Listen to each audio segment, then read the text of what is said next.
नाज़रीन आदाब, मुंसिफ टीवी में आपका खैर मकदम है। जय महाराष्ट्र के साथ मैं हूं आपका मेज़बान इमरान अली बेग। शुरुआत करते हैं सुर्खियों के साथ। बीजेपी महाराष्ट्र में किसानों की सबसे बड़ी दुश्मन। कांग्रेस सदर मल्लिकार्जुन खड़गे ने डबल इंजन वाली हुकूमत को इख्तिदार से हटाने पर दिया जोर।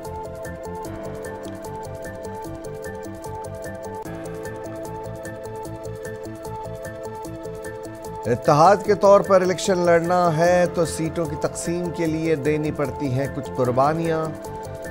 शिवसेना यूबीटी लीडर संजय राउत का बयान।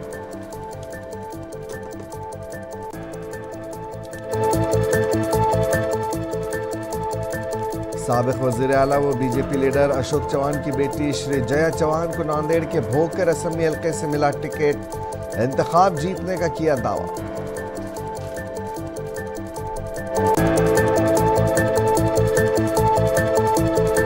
आरपीआई को 5 सीटें और काबीना में 1 वजारती ओहदा दिया जाए। रिपब्लिकन पार्टी के सरबराह रामदास अठौले ने महायुति से किया मुतालबा।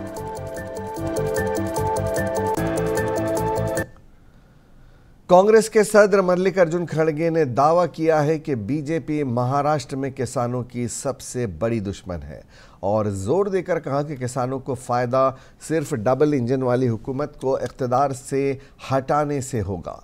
एक्स पर एक पोस्ट में खड़गे ने महाराष्ट्र में किसानों की खुदकुशी पर बीजेपी को तनकीद का निशाना बनाया और कहा कि रियासत को खुश्क साली से पाक करने का वादा जुमला साबित हुआ है। उन्होंने कहा कि बीजेपी महाराष्ट्र के किसानों की सबसे बड़ी दुश्मन है। 20,000 करोड़ रुपए के वाटर ग्रिड का वादा झूठा निकला। खड़गे ने बीजेपी पर किसानों को मुआवजा देने से इनकार करने का भी इल्ज़ाम लगाया। महाराष्ट्र में 288 रुकनी असेंबली के लिए 20 नवंबर को वोट डाले जाएंगे।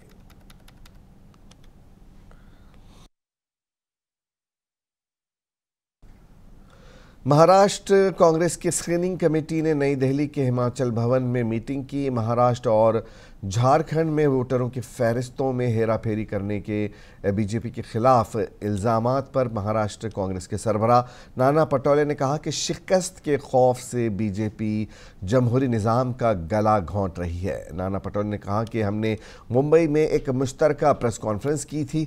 हमने ये इल्ज़ामात लगाए थे, यही सच है। शिकस्त के खौफ से बीजेपी जमहूरी निज़ाम का गला घोंट रही है। हमने इलेक्शन कमीशन को सबूत भी फराहम कर दिए हैं। नाना पटोले ने मज़ीद कहा कि इलेक्शन कमीशन को चौकन्ना रहना चाहिए और मरकज़ी हुकूमत का गुलाम नहीं बनना चाहिए।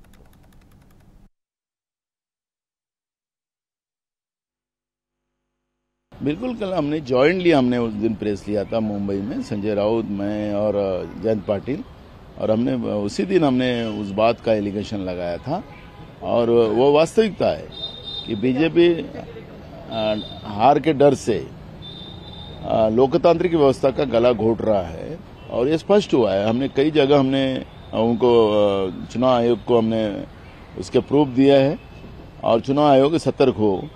चुनाव आयोग केंद्र सरकार की गुलाम ना बने, यही हमारा उनको सजेशन है। उनके इसमें क्या चल रहा है, उनके बीजेपी के ही ऑब्जर्वर को लोगों ने मारा है, चंद्रपुर में मारा है, नागपुर में मारा है, तो वो अपना पाप, हमारे में कुछ नहीं, सीट बंटवारे में तो होता ही है, उनके इसमें भी चल रही लड़ाई। उधर महाराष्ट्र असेंबली इंतखाबात पर बात करते हुए शिवसेना यूबीटी लीडर संजय राउत ने कहा कि जब सीटों की तकसीम की बात आती है तो हर एक को कुछ कुर्बानियां देनी पड़ती हैं। उन्होंने कहा कि हम बरसों से सियासत में हैं। हर पार्टी को लगता है कि उनके कारकुनों को उम्मीदवार बनाना चाहिए, लेकिन ये इत्तेहाद है। हर किसी को अपने किरदार के बारे में बात करने का हक है, लेकिन जब बात सीट शेयरिंग की हो तो सबको कुछ न कुछ कुर्बानियां देनी पड़ती हैं और एक कदम पीछे हटना भी पड़ता है। हम सब राजनीति में सालों साल से काम करते हैं, लेकिन हर पार्टी को लगता है कि मेरे कार्यकर्ता को उम्मीदवारी मिलनी चाहिए। जैसे हमको लगता है, एनसीपी को लगता है, वैसे उनको भी लगता होगा। लेकिन ये अघाड़ी है, ये अलायंस है, सबको अपने अपनी भूमिका रखने का अधिकार ज़रूर है, लेकिन जब सीट शेयरिंग की बात आती है तो सबको थोड़ा बहुत त्याग भी करना पड़ता है, एक कदम पीछे भी लेना पड़ता है। उधर कांग्रेस लीडर विजय वडेट्टीवार का कहना है कि हम 17 सीटों पर जल्द ही फैसला कर लेंगे। विदर्भ में 6-7 सीटों पर मसाइल हैं और वो भी हल हो जाएंगे। उन्होंने कहा कि हम मुत्तहिद होकर इलेक्शन लड़ने जा रहे हैं। शाम तक कुछ एक 17 सीट्स है, तो 17 सीट का हम लोग कल फाइनल कर देंगे। विदर्भ में 6-7 सीट का ही प्रॉब्लम है और वो भी सॉल्व हो जाएगा। हम लोग आघाड़ी करके लड़ने जा रहे और आघाड़ी करके लड़ेंगे। होता है 3 पार्टियां है, 3 पार्टी और 288 सीट्स का शेयरिंग था और एक सीट को लेकर समय थोड़ा सा गया जरूर, और हर पार्टी को लगता है कि हमने लड़ना चाहिए। कार्यकर्ताओं को भी थोड़ी नाराजगी होती है। इस सब में रास्ता निकालकर हम आज तक जो हुआ है वो करीबन क्लोज होते आया है और कल शाम तक पूरे के पूरे 288 सीटों पर महाविकास आघाड़ी के उम्मीदवार का सीट शेयरिंग का निर्णय भी अंतिम होगा और उम्मीदवार भी कल शाम तक निर्णय। तो मैक्सिमम हो गए 16-17 सीट पे ही चला है। ये 16-17 सीट हम लोग आज स्क्रीनिंग करके रात में जा रहे मुंबई। कल मॉर्निंग में मुंबई में मीटिंग होगी और हम आगे बढ़ेंगे। समाजवादी पार्टी के सदर अखिलेश यादव का कहना है कि महाराष्ट्र में हमने फैसला किया है कि हम सिर्फ उन सीटों पर दावा कर रहे हैं जहां हम मजबूत हैं। हमारे पास टिकटों का हिस्सा मांगने के लिए कुछ पैमाने हैं। हमारे रियासती सदर ने 12 सीटों के लिए उम्मीदवार खड़ा करने का इरादा जाहिर किया है।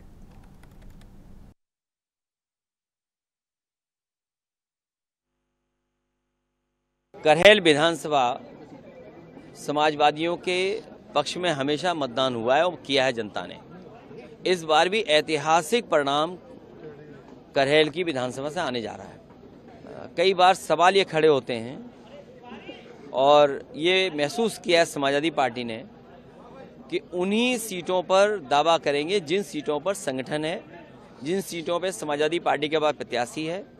इसीलिए प्रत्याशियों की ताकत देखने के लिए और प्रत्याशियों ने कितना जनता के बीच में काम किया है, कम से कम वो जानकारी हम लोगों को हो और उसी के आधार पर हम लोग अपने पक्ष में टिकट मांग सकते हैं। हमारे प्रदेश के अध्यक्ष ने जो संगठन और जो प्रत्याशी तय किए हैं वो 12 सीटों पे किए हैं।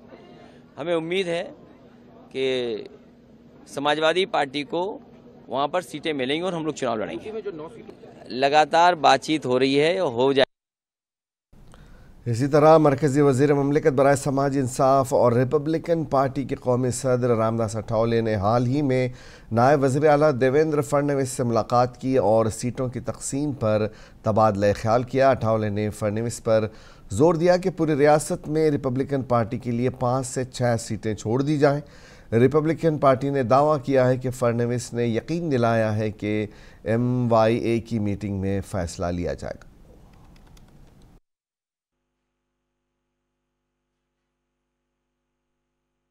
तो जो मतलब चुनाव अभी 20 नवंबर को होने जा रहा है, इसमें महायुति को स्ट्रांग बनाने का प्रयत्न हमारा है।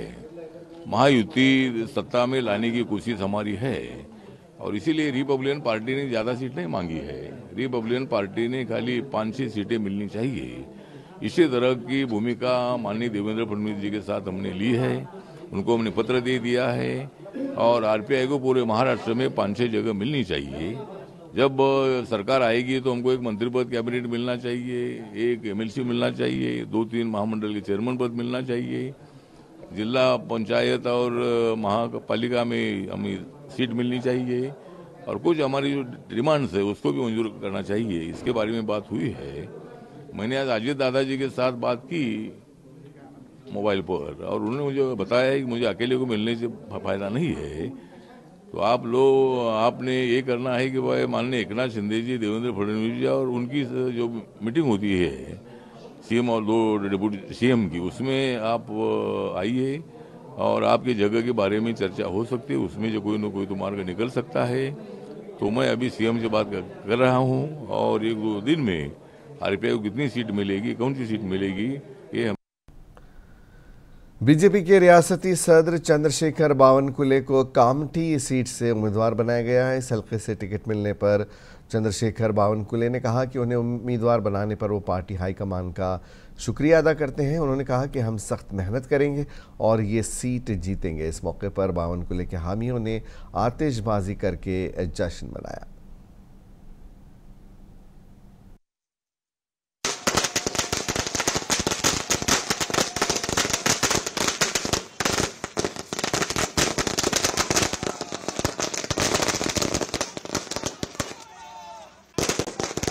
मैं केंद्रीय हमारे नेतृत्व का पहले ही कहा कि माननीय मोदी जी, अमित भाई नड्डा जी, हमारे सब केंद्रीय नेतृत्व का मैंने आभार व्यक्त किया है। उन्होंने मुझे जवाबदारी दी है, तो निश्चित रूप से कामठी विधानसभा की जनता और कामठी विधानसभा के हमारे जो कार्यकर्ता है वो ये सीट चुन कर लाएंगे और निश्चित अच्छा विजय मिलेगा। देखिए, मैं हमारे प्रधानमंत्री मोदी जी, हमारे राष्ट्रीय अध्यक्ष नड्डा जी, अमित भाई, हमारे देवेंद्र जी, सबने मिलकर जो एक 99 लोगों का लिस्ट दिया है, ये मेरिट पे दिया है। हमारे वहाँ पर जो सारे कंसेंसस थे, सारे जनता का मत क्या है, कार्यकर्ताओं का मत क्या है, वहाँ पर उम्मीदवार के बारे में जो 5 साल उन्होंने काम किया है, ये सारा कैलकुलेशन करके सीट मिली है।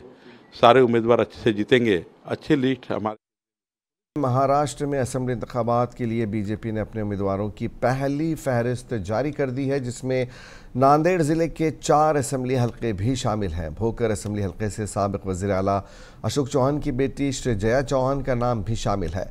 अशोक चौहान ने अपनी बेटी का नाम सामने आने के बाद नांदेड़ में एक प्रेस कॉन्फ्रेंस मुनक्किद की। इस मौके पर उन्होंने पार्टी क़यादत का शुक्रिया अदा किया और अपनी बेटी की कामयाबी की उम्मीद जाहिर की। उन्होंने कहा कि श्री जया चौहान अपने वालिद की सियासी मीरास को आगे बढ़ाने और इलाके की अवामी खिदमत के लिए पुरआज़्म है।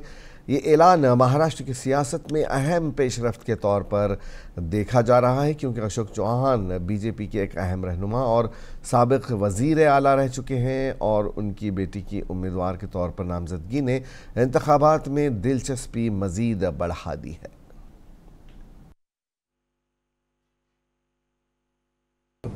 महायुतीचं काम कुठल्याही निर्विघ्नपणे पार पडत आहे। कुठलेही वादविवाद नाहीत आणि तिन्ही पक्षाच्या समन्वयातून हे काम जलद गतीने होत आहे। याबद्दल आम्ही पक्षाचे सर्व कार्यकर्ते समाधानी आहोत, मला मुद्दाम सांगितलं पाहिजे। त्याचबरोबर माझा जुना मतदारसंघ, ज्यातून मी अनेक वेळा आमदार झालो, मंत्री झालो, मुख्यमंत्री झालो, तो माझा भोकर विधानसभा मतदारसंघ मी राज्यसभेवर गेल्यानंतर रिक्त झाला होता। त्या जागेसाठी ॲडव्होकेट श्रीजया चव्हाण हिची त्या ठिकाणी पक्षाने शिक्कामोर्तब करून त्यांना ही उमेदवारी दिलेली आहे। याबद्दल शहा पक्षश्रेष्ठींचे आभार या ठिकाणी व्यक्त करतो आणि आपल्या देशातले लाडके पंतप्रधान त्यांचा आभार मानते, नरेंद्र मोदीजींचा आभार मानते, अमित शहाजींचा आभार मानते, आपले JP नड्डाजींचा आभार मानते, आपले उपमुख्यमंत्री फडणवीस साहेबांचा आभार मानते आणि आपले चंद्रशेखर बावनकुळे यांचा सुद्धा आभार मानते। पक्षाने आमच्यावर जी जिम्मेदारी दिलेली आहे त्यांचा पुरेपूर प्रयत्न करेल की आम्ही जे आमच्या परिवाराचं जो एक भोकर मतदारसंघ आहे, आमचे परिवारातले एक जे भोकर मतदारसंघातले लोक आहेत त्यांचे प्रामाणिकपणे आम्ही त्यांचे सगळे अडचणी दूर करूया। मालेगांव शहर के साबिक MLA आसिफ शेख रशीद ने गुज़श्ता माह NCP शरद पवार के धड़े को छोड़कर आज़ाद उम्मीदवार के तौर पर इंतखाब लड़ने का ऐलान किया था। ताहम कल रात एक जलसे आम के दौरान उन्होंने एक नई सियासी पार्टी की बुनियाद रखी, जिसका नाम Indian secular largest assembly of Maharashtra है। आसिफ शेख खुद की पार्टी को सेक्युलर पार्टी कह रहे हैं।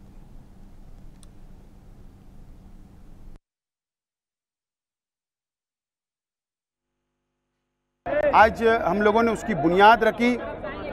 उसके जो सदर है, प्रेसिडेंट है, वो खतीब नवीद साहब है, जो साबिक कारपोरेटर है, मेरे दोस्त है। इस पार्टी का नाम Indian secular largest assembly of Maharashtra है। इसका शॉर्ट नाम है इस्लाम। हमने इस्लाम का नाम आना चाहिए, इसके लिए इस पार्टी का नाम हमने इतना बड़ा रखा है। हमारा एक विजन है, वो विजन ये सेकुलर मुल्क में, इस सेकुलर यहाँ के संविधान से मोहब्बत करना, सभी समाज सभी धर्म को साथ लेकर चलना, ये हमारा एक सबसे बड़ी पॉलिसी है। हमारा विजन होगा, मकसद होगा कि अगर ये शहर की आवाम ने मुझको MLA बनाया और इस्लाम पार्टी का नुमाइंदा MLA बनाकर असेंबली में भेजा, तो ये विजन को लेकर जो 7 मैंने अभी स्टेट से तकरीर में कहा है, वो 7 विजन को लेकर पूरे महाराष्ट्र के मुसलमानों के लिए नुमाइंदगी करने का काम करेगी। शोलापुर के मुस्लिम लीडरान उस हलके से मुस्लिम कम्युनिटी के नुमाइंदों को उम्मीदवार बनाने का कांग्रेस से मुतालबा कर रहे हैं। इस हलके में मुस्लिम कम्युनिटी की बड़ी तादाद है। मुस्लिम कम्युनिटी के लीडरों ने मुल्क के साबिक़ वज़ीर दाखिला सुशील कुमार शिंदे के रोल की सताइश की।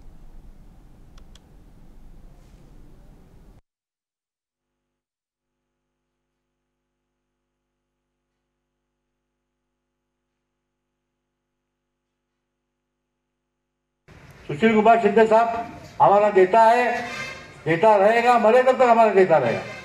हमारे अखिलत को न्याय देता है। हमारे को महापुर दिया, स्टैटिक चेयरमैन दिया, नगर सेवक दिया, कुछ कमिटियां दिए, हमारा हमेशा ख्याल करता है। तो मेरे को उम्मीद है कि शिंदे साहब मुस्लिम समाज को अखिलत को न्याय देंगे। हमारा वो पूरा उनके नेतृत्व पर भरोसा है और वो हमारे 11-12 लोगों में। बुल्ढाना ज़िले की बेवा, तलाक़ याफ्ता और तन्हा ख़वातीन का एक प्रोग्राम मुनक़्क़िद हुआ, जिसमें हिस्सा लेने वाली ख़वातीन ने असम्बली इंतख़ाबात से क़ब्ल अपना मौक़िफ़ का ऐलान किया। जो भी पार्टियाँ उम्मीदवार अपने इंतख़ाबी मंशूर में इन जैसी ख़वातीन के रोशन मुस्तक़बिल के लिए किसी पॉलिसी का ऐलान नहीं करेंगी तो वो उन्हीं पार्टियों के उम्मीदवारों को वोट देंगी, वरना असम्बली इंतख़ाबात का बायकॉट किया जाएगा। बुल्ढाना में मानस फाउंडेशन के बानी सदर प्रोफेसर DS लोहानी गुज़िश्ता 4-5 बरसों से इन ख़वातीन के इंसाफ के लिए मुहिम चला रहे हैं।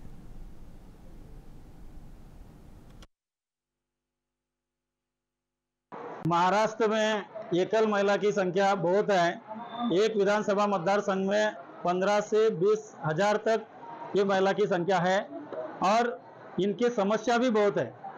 जैसे कि विधवा प्रथा बंद कायदा होना चाहिए, उनके लिए स्वतंत्र धोरण होना चाहिए, उनके लिए आर्थिक विकास महामंडल होना चाहिए और जो पेंशन मिलता है वो पेंशन दुगना होना चाहिए।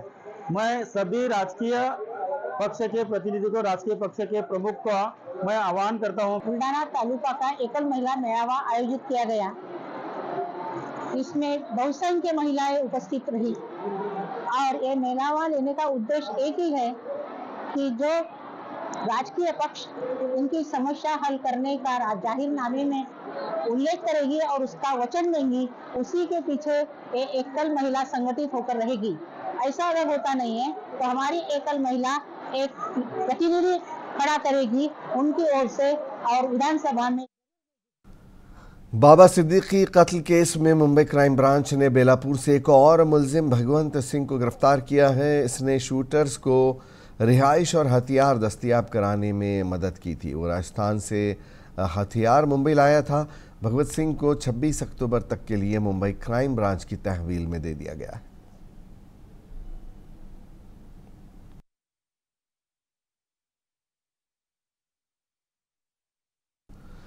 पुलिस ने जालना नूतन विसाहत कॉलोनी में पिस्तौल से हवा में फायरिंग करने और वीडियो इंस्टाग्राम पर अपलोड करने वाले शख्स को गिरफ्तार कर लिया है।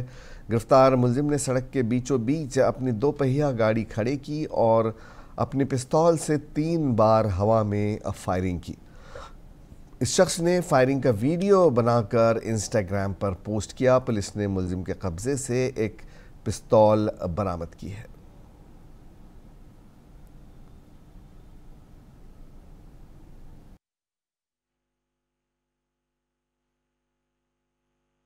लहूजी चौक जालना में एक इंसान ने हवा में 2-3 राउंड फायर किया है। वो राउंड फायर किया है ऐसी खबर मिलते ही मैं मेरे subordinator officer PSI Nagre, PSI 1 में पुलिस हवलदार Rathod, police Naik Gaikwad, police constable Ansari, police constable Gaikwad, ऐसे टीम बना के हमने 2 टीम बना के अलग अलग से टीम बना के हमने सामने वाले को अरेस्ट किया, ताबे में लिया है। उसके कब्जे में से हमने पिस्टल बरामद, गाउठी कट्टा बोलते हैं, वो बरामद की है। उसने जहाँ पर फायर किया था वहाँ जाके हमने 2 राउंड भी जब्त किए हैं। इसकी कार्रवाई शुरू है। और आखिर में एक नज़र सुर्खियों पर।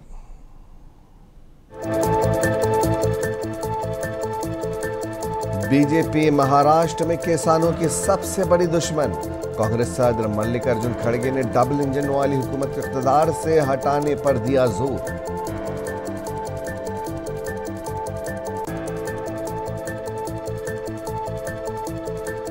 इत्तेहाद के तौर पर इलेक्शन लड़ना है तो सीटों की तकसीम के लिए देनी पड़ती हैं कुछ कुर्बानियां। शिवसेना यूबीटी लीडर संजय राउत का बयान।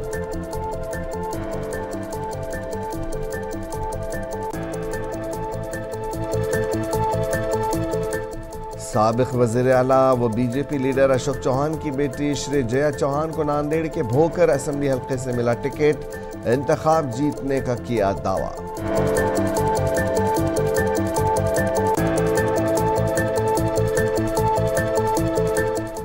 आरपीआई को 5 सीटें और काबीना में एक वजारती ओहदा दिया जाए। रिपब्लिकन पार्टी के सरबराह रामदास अठावले ने महायुति से किया मुतालबा।